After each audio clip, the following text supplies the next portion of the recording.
თბილისის ოპერისა და ბალეტის სახელმწიფო თეატრის ხელმძღვანელობა უახლოეს დღეებში კულტურის სამინისტროს 2014 წლის ბიუჯეტს წარუდგენს, რომელშიც პრიორიტეტული მსახიობების სოციალური პირობების გაუმჯობესება იქნება. ოპერისა და ბალეტის თეატრის ხელმძღვანელებმა აღნიშნეს, რომ აუცილებელია თანამშრომელთა შრომითი ანაზღაურების გაზრდა, რათა არ მოხდეს თეატრიდან კვალიფიციური კადრების გადინება. კომენტარი ამ საკითხზე კულტურის სამინისტრომაც გააკეთა. მინისტრის მოადგილემ აღნიშნა, რომ არსებული ბიუჯეტი წინა მთავრობის დანატოვარია და გადაწყვეტილება შრომითი ანაზღაურების გაზრდის შესახებ ახალი ბიუჯეტის გაცნობის შემდეგ მიიღებენ. იმედი გვაქვს ასევე მათი კიდევ უფრო დიდი მხარდაჭერისა ამ შემთხვევაში მხედველობაში მაქვს უკვე შემდგომში უფრო მეტი ფინანსური მხარდაჭერა, ვინაიდან მოგეხსენებათ ისეთი ორგანიზაცია როგორც ოპერა არის ძალიან მნიშვნელოვანი და ძალიან მრავალფუნქციური ინსტიტუცია.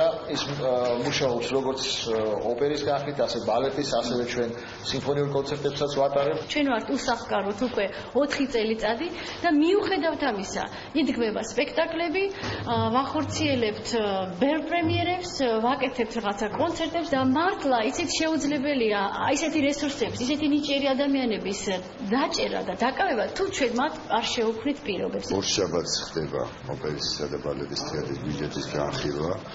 ვიცი და შეუძლებელია ნორმალური ამბავია, რომ გაზდას ითხოვენ, იმიტომ რომ დაბალი ხელფასები აქვთ. იმის შესაძლებლობით, რაც გვაქვს ამ მცირე ბიუჯეტით, მოვახერხებთ აუცილებლად გაზდას, მაგრამ რამდენი პროცენტით ჯერ ვერ გეტყვით.